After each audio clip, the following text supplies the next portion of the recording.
Today we made a very bold promise.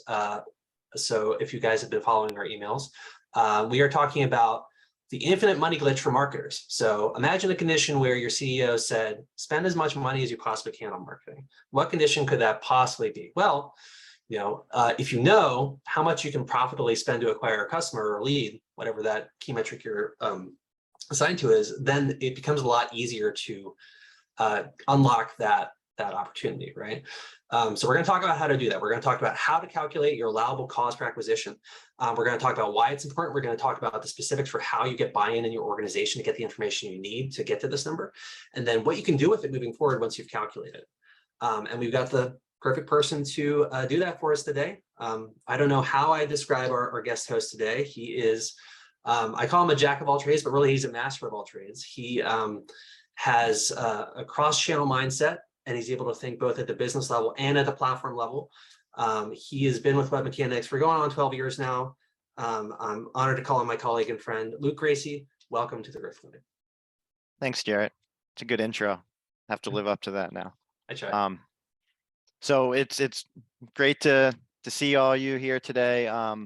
And this is a hairy subject. I usually think about it from two different areas. And there's the one situation that Jarrett recommended. Hey, how much do we spend over here? How much can we spend? The other side of things, and I think the one that resonates a lot with what I see in the day-to-day is how many times do this group here, show of hands or whatever reaction you want to do. How often do you see a scenario where you're given an allowable cost per lead in a channel or something like that? What I hope to do today is to be able to show you all how we can use projections to really make sure that we're figuring out, what kind of runway is in front of us, how far we can spend in a given channel, and also how we can set the expectation for what a channel can perform and how to figure out what the mix of that is. So let me share my screen real quick. Today should be, well, it's going to be fun for me at least, because I've got a bit of PowerPoint and then I've got a bit of just kind of workshop, hands-on, get dirty, use some spreadsheets. So what I'd like to talk through is, why you need to know your allowable CPA, the conundrum between cost per lead and cost per acquisition, how to project against goals that you're given or that you need to meet, and when you need to mix things up and a certain channel isn't going to get you to where you need it to be.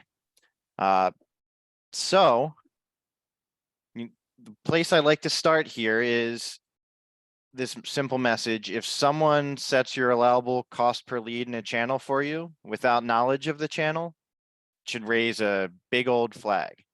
And I've seen this in many different places, but the one I think that embodies it best is a CFO says, hey, we need to have a $50 cost per MQL in Google Ads. And you're looking in Google Ads and your average cost per click is $38. And so how in the world are you supposed to make that channel get you to a $50 cost per MQL?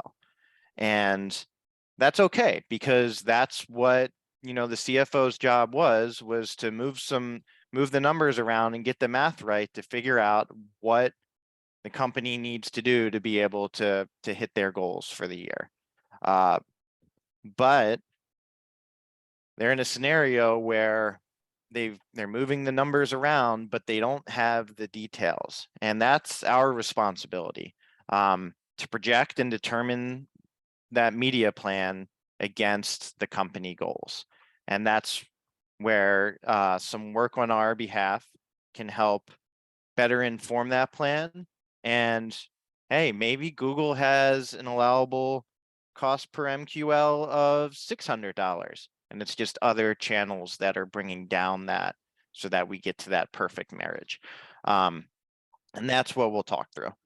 So It all comes down to projections, and the projections up front can really help reveal your strategy. And there's some good news because we're sitting in a digital advertising and marketing world where there's numbers for everything. It's not like it becomes a lot more challenging when you're talking about TV or event marketing or billboards or things like that. Still achievable, but the math becomes a little bit more fuzzy, or projections are a little bit more guided by benchmarks. And here they can really be guided by data, and you can get very granular. So good news is it's all a formula. And I'll talk through some ways that you can approach that formula today and give you a few examples. There's a lot of formulas that you can take this foundation with and run with. Things like cost, volumes, benchmarks, all this is right at your fingertips. And just a word of advice, the way I like to think about it, be very conservative with those who you report to. So this is the under promise, over deliver side of things. But those who are reporting to you, be aggressive, test them. That's where those big, hairy, audacious goals go. You get your team aligned to the big goals, but you make sure that when you're making projections for those that, at the end of the day, it's going to make or break the business, you be conservative with those projections, because if you can make the business work with the conservative projections, then when you beat them, you're the hero. So here's all you really need to get started. And we could do a whole, growth clinic on this, but at its base, what we call the funnel math, there's a lot of different degrees to that. You can say, hey, what's our percentage from lead to MQL to SQL to opportunity to whatever, and everyone's got different stages and definitions for all of these things. If you could just get it down to what's the percentage of, let's say, a bottom funnel lead that turns into a closed won deal is, then that's a good number to be able to start out with. And then the other thing that is helpful is to understand what your target cost per lead or target cost per sale, I'm sorry, should be for ads. And this is usually the number that, in the example I gave before, that CFO was starting with. And if you can start with that, then you don't need the CFO to back into anything else for you. Don't tell you what a MQL should cost or SQL or whatever. Then we can figure all that out from there. So the reason I talk about rate from lead to sale is because at the end of the day, and I see this a lot, there's this conundrum between marketing and sales and cost per lead and cost per acquiring a customer. And so if we play the game of bring down the cost per lead, keep bringing down the cost per lead, then you might end up with, at best, a clown in the meeting room that nobody wants to talk to, or at worst, someone that doesn't even show up to the meeting. And neither of these things drive the business forward. It doesn't really help anything at the end of the day. Leads then become a vanity metric like traffic or impressions or things that don't really move the bottom line. They're just a step along the voyage to get to the bottom line. So in this exercise, we're going to make sure that we're aligning things to sales. So we're going to go through a live projection process here, and I'll show you one of the ways that I approach it. Here's some rules. Let's start with the bottom of the funnel. What I mean by that is, you usually see that in paid search. So we're going to focus on Google Ads right now. You also see it probably in display or social ads, but when they're uh, when you're promoting offers that are like demos or trials or consultations or meetings or some sort of like purchase intent activity. The reason it's important to start at the bottom of the funnel is because if you don't figure out where your bottom of funnel projections lie, then any sort of planning you're putting towards building awareness or top of funnel leads or anything like that isn't routed in trying to figure out what that full allowable cost is for you. So you could just say, oh, we should put 20% of our, money towards this, awareness ads, but it may not be helping you. You may need to be putting more there or less. And so we'll show you how to figure that out. And then the other rule here is to keep it simple and drill deeper as necessary. And you'll see this in a couple things in the way that we start with these projections. We're not breaking out 100 different lead stages or 10 different lead stages or whatever your company has. We're keeping it simple between lead generated in Google Ads and then what's the percentage that's going to go to sale. We are not breaking out branded search from non-branded search right here. By keeping it simple, you naturally keep it conservative. And when you keep it conservative, then you know where you need to be, you know if you need to be more aggressive, and then that's when you drill deeper. That'll make more sense as we go through the exercise. So let's get our hands dirty. How many of you all will look at Google Ads accounts or have paid search as part of your channel mix? Yes, and drop in chat if you guys are using Google Ads to generate leads. Jerry's guilty. Becca, yes. Adam using Google Ads. Okay. Yeah. So this will hopefully be relevant to you. And these are things that I think it's always important to be able to fish yourself, but these are things you could just drop on your agency lap as well. That's totally fine. But the important part is to know that your allowable cost per channel should come out of projections and not some number that somebody gives you, because you don't want to be in a Mission Impossible scenario. So the way that I like to think about how to project in Google Ads is to build a simple business case.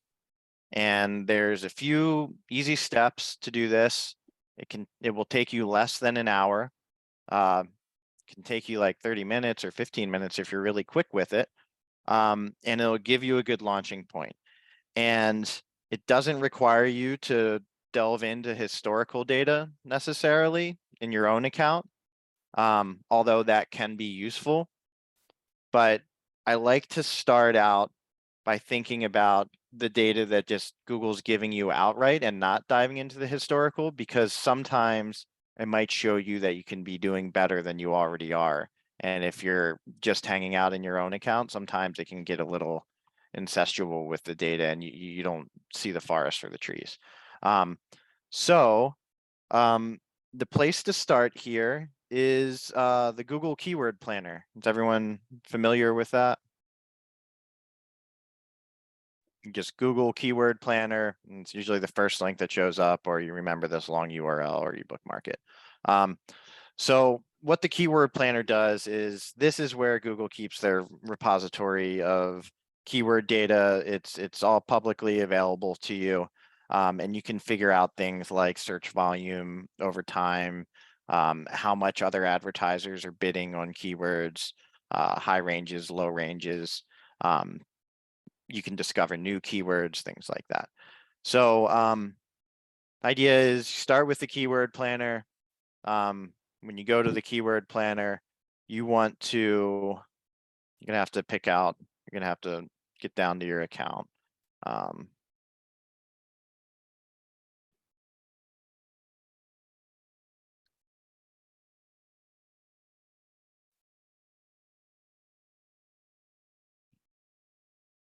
And what you want to do is you want to click this discover new keywords. It's going to take you here. And then you want to remember that we're keeping it simple here. You want to enter the keywords that are high intent and highly relevant to your business. And if you can give Google enough signals around what that looks like, then they can populate hundreds of other ones for you that are related. So I'm using web mechanics as an example here, because at some point everyone has probably searched for words like this. So it's likely relevant and easy to understand. So, if we're looking for things, if our ideal customers are looking for things like PPC agency or Facebook ads agency or SEO firm or things like this, you give it a wide variety of your services in different ways to describe it. And then you use modifiers on your keywords to make sure that the intent is there. So I won't put PPC or Google ads because that intent's too vague. Then you click the get results and you end up with, looks like my screen's gone. Oh, there we go. You end up with a big old list like this, 575 keywords available, and it'll give you things like volume, cost per click, competition, average monthly searches, how things are changes over months. So you've got this big overwhelming list. A lot of people will operate in the platform here. So one thing you could do is you go through, click all the ones that you like and add it to a plan. If you make one false step over here, sometimes it can reset all of this. And when you're dealing with hundreds of keywords, I prefer not to do that. So I use the hack to just select all 575 and then download the keyword ideas. So then you end up with something like this. So you've got this big spreadsheet. It's got all of those keywords that you were looking at. It tells you the average monthly searches, how many searches per individual month over the last year, lots of different things. There's only a few columns here that really matter, and we'll go through those in a second. But the first thing I like to do is just find this average monthly searches, sort from Z to A, create a new column over here for yourself on the left, and just go through and say which of these keywords are relevant and just stick an X next to it or whatever you want.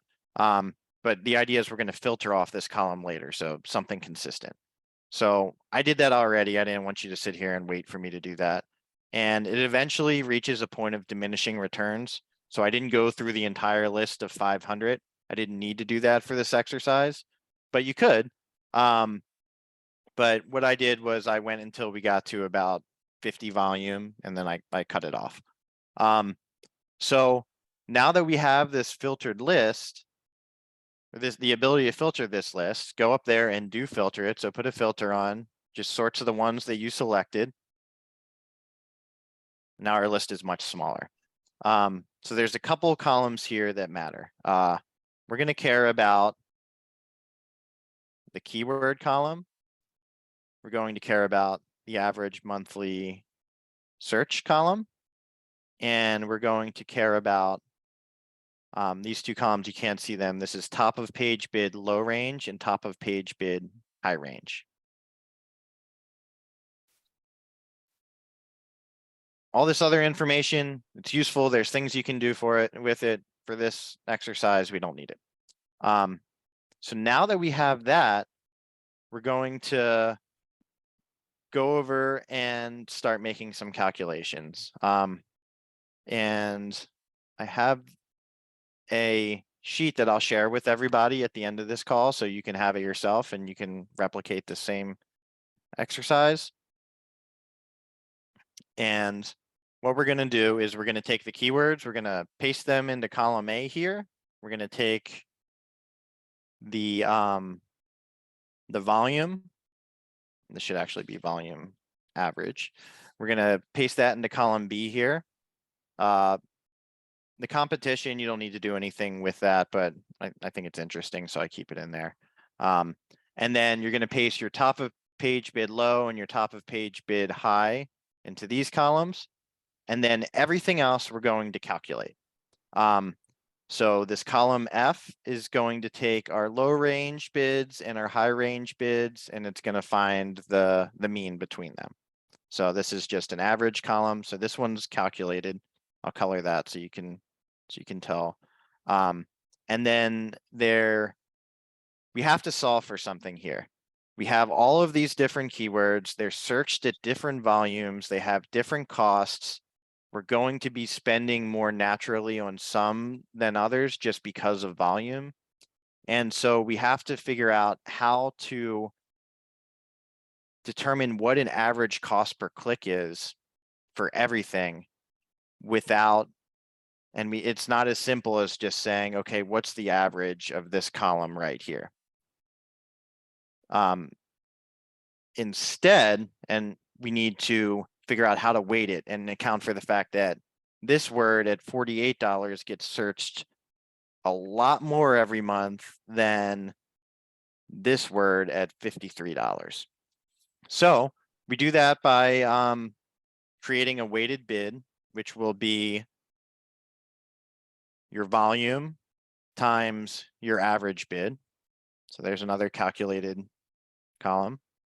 And we take the sum of that weighted bid, so add up column G, and we divide it by the sum of the volume, so add up column B.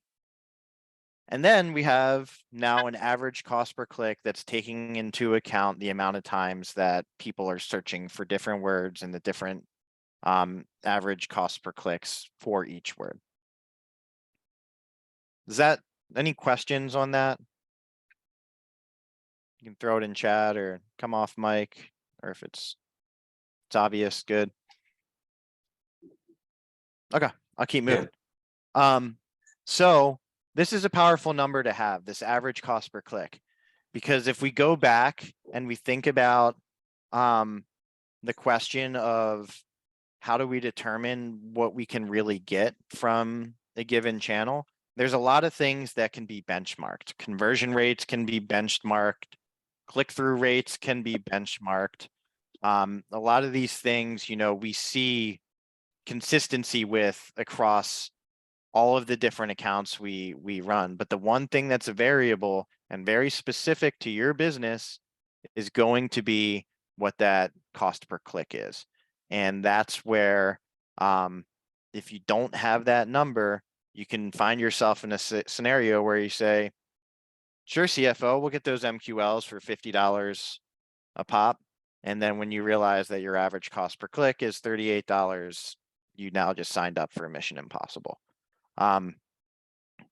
So we take these numbers that we have now and we plug them into other calculators. Remember at the beginning, I said it's all formulaic. So our volume, we have 20,030 searches in the keywords we had there. If I would have gone through the exercise of going through the rest of those words, then that number would go up. So here's an area where we're being conservative, under promise, over deliver. You could argue that an average click-through rate is between 3 and 5%. So if we take that as a middle ground, we can say that of that 20,000, if we multiply that times 4%, we could get a potential of 801 clicks within this per month within this keyword universe. And then we have our calculated CPC that we brought from before. So let's bring that over. And now we have some things happening. We have a potential maximum spend on the conservative side based on the keywords we have. And that's just a matter of saying, here's the amount of clicks we can have, and here's the average cost per click. And so now we say, okay, we could spend around $30,000. So this is where the fun stuff happens. So I colored these columns gray because when we send this over to you, I want you all to play with them and put your own data in there, and you can change the numbers around. These are editable for you. But let's just say out of this 30,117, if we're going to spend $30,000, here's 3 different models on what this could end up with. So if we spend $30,000, we'll get 798 clicks based on that average cost per click. If we convert 2% of those clicks into bottom funnel leads, then we'll have 16 leads. If we convert 5 of them, we'll have 40. If we convert 10, we'll have 80. Here's where some historical data can come into play. Like if you already know that you've got landing pages that convert your keywords at a certain rate, you can put that in here. But if you want to project, we can consider 2% to be decent, average, 5% to be good. And if you're converting at 10% and they're good quality keywords, then throw a party because that's amazing.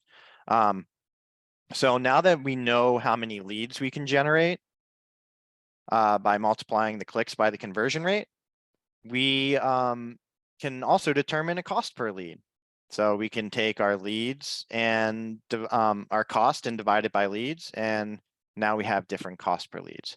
And this is where we keep it simple.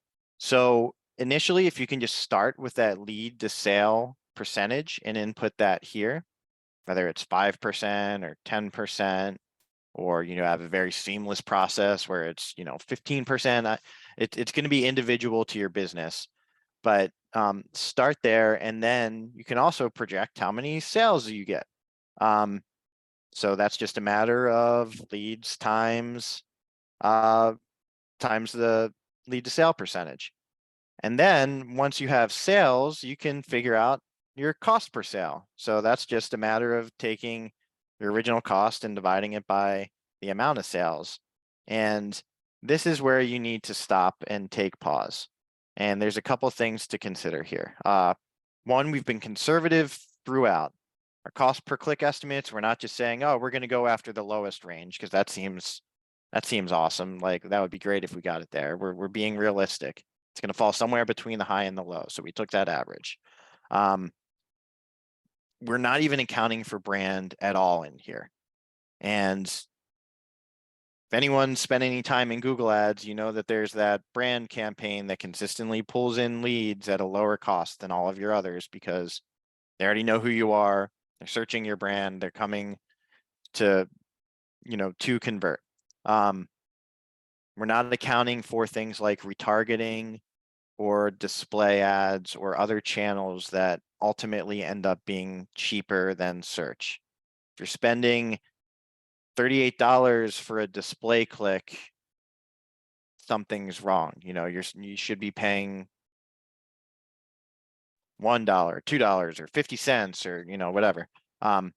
So there's always opportunities to bring these numbers down, but the first place to stop and pause is to say, how do I feel about the projections that I have here right now? And there's kind of two different ways to go here. One is you say, wow, even with what I have here, if we hit these cost per sale numbers, this would be great. Then you can put if not all of your money into that bottom funnel paid search, and you're being conservative. And once you activate brand, you're going to be blowing your projections out of the water. But sometimes you look at it and you say that cost per sale is too high and not achievable. Or if I do that, I'm going to get fired tomorrow or whatever. I'm going to get laughed out of the room. And when that happens, this is when you take the very simple formula and we begin to drill deeper. And it's very customizable and different for every business, but there's a few different things you can do. Repeat the exact same exercise we did with all those keywords, except for stick your brand in there instead. Figure out how much volume there is around your brand and layer that in. When you do that, that cost per sale will naturally go down. Brand can be a finicky thing because it can be highly influenced by other channels and things that are happening. So that's why I like to start without it. If you just got a bunch of press from an acquisition or something like that, it's likely that your brand search is going to go up. versus if you're not really in the news, it might go down. If you're running a lot of awareness and display campaigns, it'll go up. If you're not, it's going to go down. And so there's a lot of things that feed into that. So that's why I start without it. But once you add it back in there, then you can begin to bring that cost down. The other thing is you can start to layer in retargeting or display or social ads and then blend the performance metrics together through averages and break out your spreadsheet even further.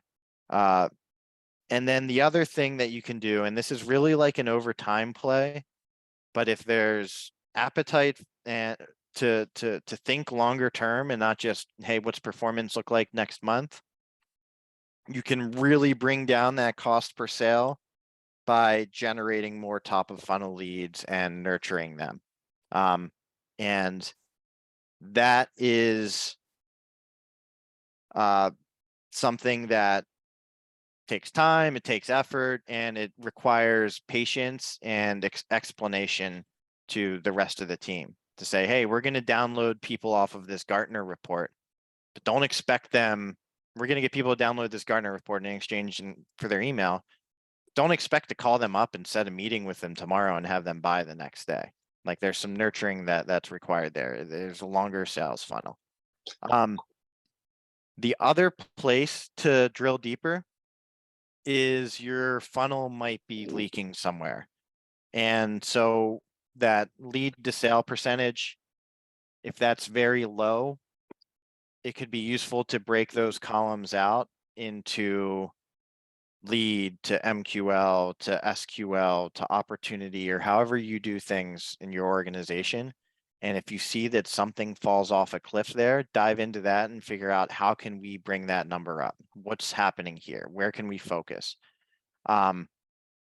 It's always super duper high impact to increase conversion rates between clicks and leads and to increase conversion rates between the different deal stages.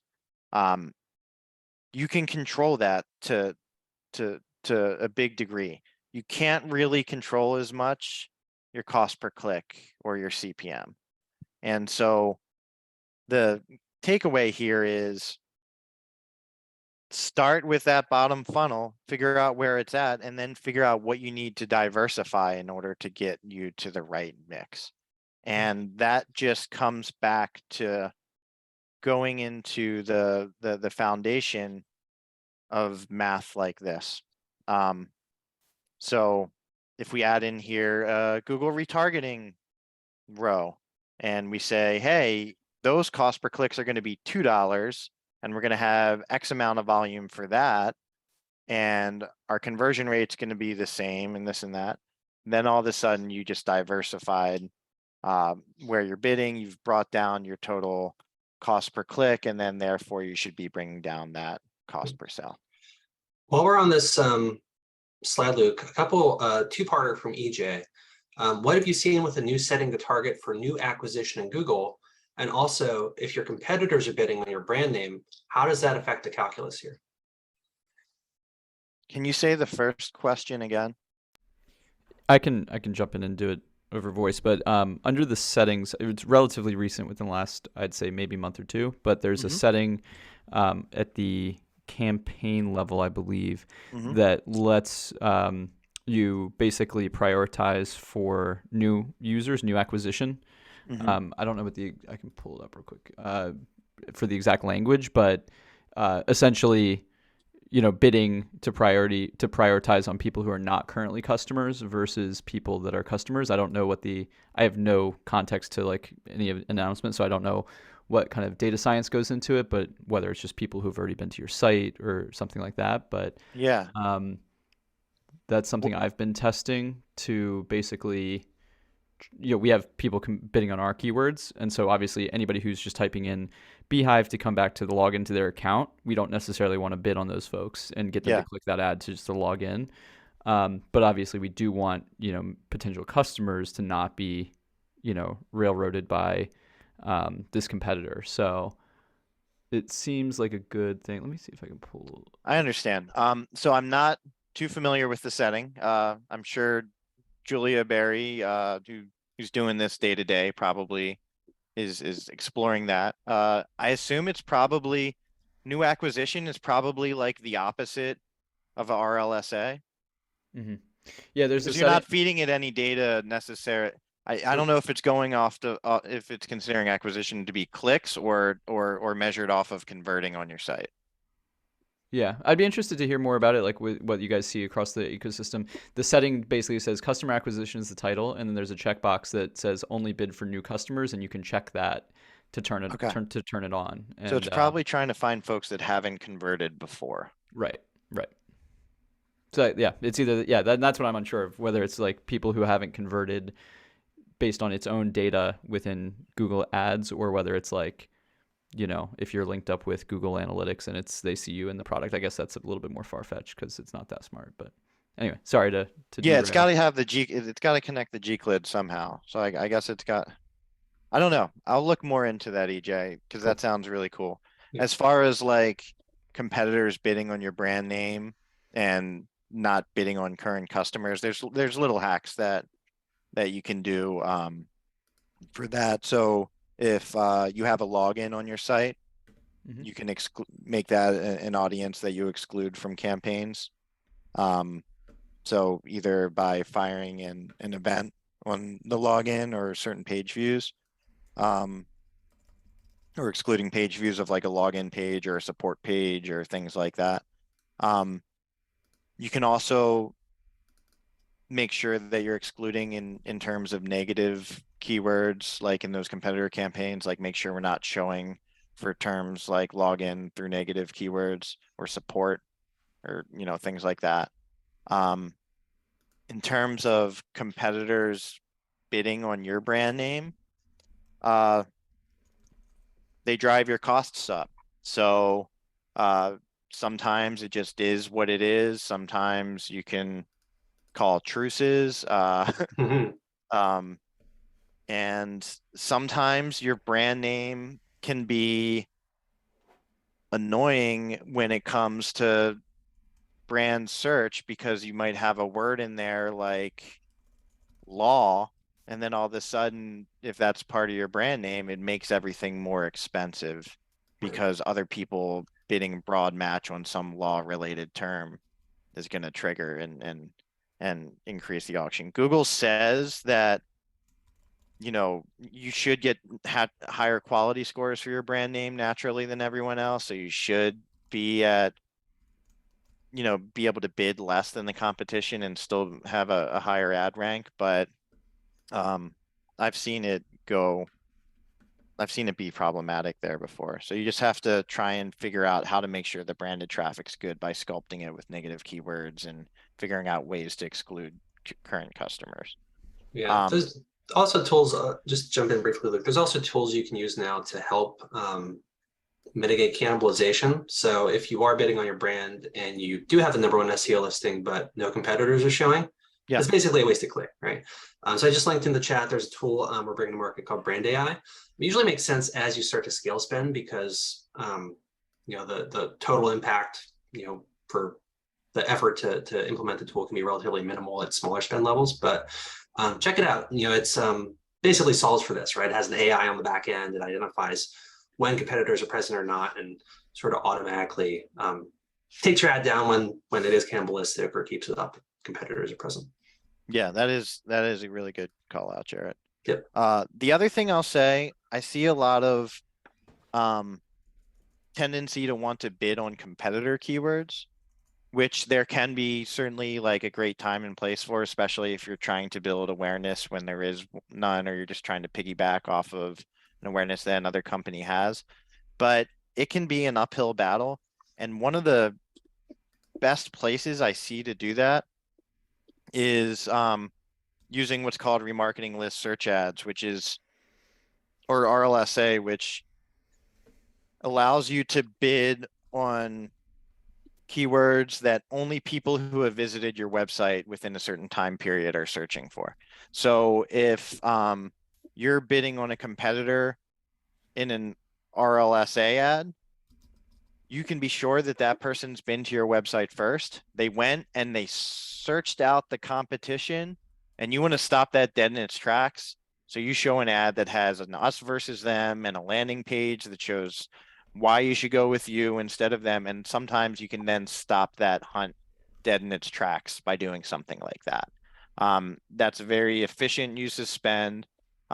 We've generated a lot of business just off of that type of approach for some of our clients. And that's a great way to protect the house as well. It works really nicely in the B2B SaaS space. Hopefully that helps answer most of your questions, EJ. I know that new acquisition thing, something I got to look into.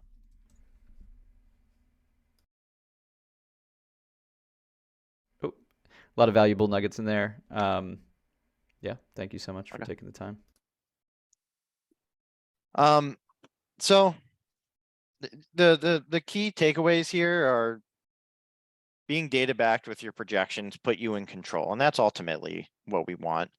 You don't want to agree to something unattainable. You don't want to be held accountable to something that you haven't first researched and said, hey, this is doable. You now know when you need to try something additional or different, or if you don't. But if you're crunching all the numbers on advertising and you just can't make it work, that might be an indicator that you need to try an organic strategy, or you need to try cold email, or an ABM strategy, or something different. You can't always make the numbers add up to you can't just make them be what you want them to be. You have to take the reality and say, okay, based on this reality, here's where we need to go next in our total marketing mix. And ideally it allows you to under promise and over deliver, because you're basing everything in data backed projections. You don't find I like the comments. I can't resist. But don't put yourself in this scenario where you get through the end of the year and the boss says, hey, we didn't hit the goals, and it's like, well, the goals were wrong. Instead, take a look at those goals and figure out a plan that you can hit them with, and don't let others that don't have the data in their hands determine what a given channel can output for you. So that is generally what I have today. I'm happy to stick around, talk more, answer any questions. If there's any follow-up things that anyone comes up with, feel free to shoot it my way. I'm very friendly. You can just email Luke at Web Mechanics. But is there anything else that anyone had on their mind they wanted to chat about? Oh, Yona, you're on mute. Sorry, can you hear me all right now? Gotcha. Fantastic. I can. I had a question from a few slides back when you were actually diving into your mean for high cost, low cost for those ads and cost per click, whatever it may be. Was that a true mean, or is that a true average for the data for what it was for the cost per click? Were you just taking the high and low and dividing by 2 for your average? Or was that data driven for that actual mean? I think that it was column F in your doc. Sure. Let me pull it back up, and I'll walk you through how I did it. Sorry, it was a little bit of a late question there, but I didn't want to interrupt in the middle of everything. No problem at all. Give me 1 second because my window closed.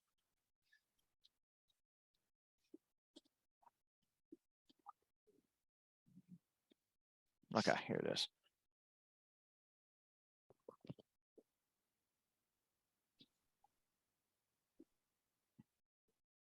Okay, so full disclosure, I'm not a statistician, and I may have used the wrong terms here, so let me know if I did. But what we were looking at is for each individual keyword, there's a top of page bid low and a top of page bid high that Google Keyword Planner gives us. I was taking the average of the two of those. So this plus that divided by 2, Okay. that's cool. where we are in the middle. And then after that, we created the weighted bid, and we weighted it to do the volume times the average to get that weighted bid. And then we divided that by the total volume in order to figure out what the average click cost was across everything. And in this case, the average, if we just was 38.21, if we just took the average of column F. But I've seen in instances where it can be wildly different than what the average CPC is in other scenarios. And that's why I always like to take that weighted approach to Awesome. account for the fact that one thing gets clicked way more than the other. Okay. Does that answer the question? I think half of it, yes. So that average in F, that is just going to be the mean of your low and high. Yep. But I don't think takes into account the actual average bid per click, because it could be weighted low, it could be weighted high, but it is giving us a good mean to work off of. And I think, like you said, after that point, we get to, in essence, under promise and over deliver because of it. Yeah. The other under promise over deliver here is we're going after the top of page bid. Yeah. So that's not always where we end up. And we oftentimes might find ourselves paying far less than this. The variance here is primarily a factor of quality score. And so if your quality scores are looking good, you've got high click-through rates and all of that, you're going to fall closer to D. If they're bad, then you're going to fall closer to E. So we find if we're in the middle, then that's why we took that average there. Is there a way for us to be able in these sheets or in these docs to pull data that allows us to have a true average for, I guess, the real time for those bids, what they actually paid? Yeah, you could pull the same information out of your account instead of the keyword planner and compare that. So you Awesome. could look at it on a keyword by keyword basis, and you could mesh it all together and create a pivot table and figure out how they actually end up comparing. So if you pull it out of your account and you find that you're actually far closer to what you're seeing in D, then you can use those numbers instead. Fantastic. Cool. That answers everything for me. And then you don't even have to do any of this stuff. I just like to start with the data from Google instead of in the account, just in case you don't want to set your standards off of something happening in your account if there's a whole nother plateau you could reach and you don't realize it because you're not starting with the data from Google to begin with. I love it. Perfect. Thank you so much. Yeah, of course. Any other final questions before we wrap the hour?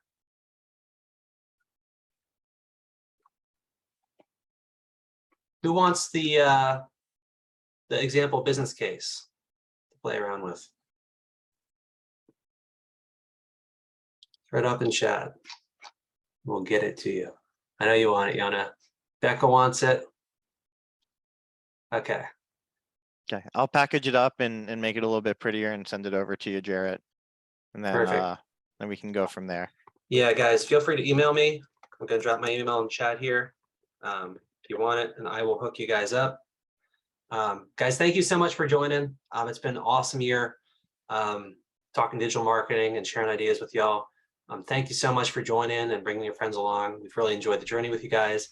Luke, thank you so much for today. This was amazing. Yeah, thanks for including me. It's fun. Yeah, total pleasure. Obviously, this will be up on our YouTube channel in a couple days.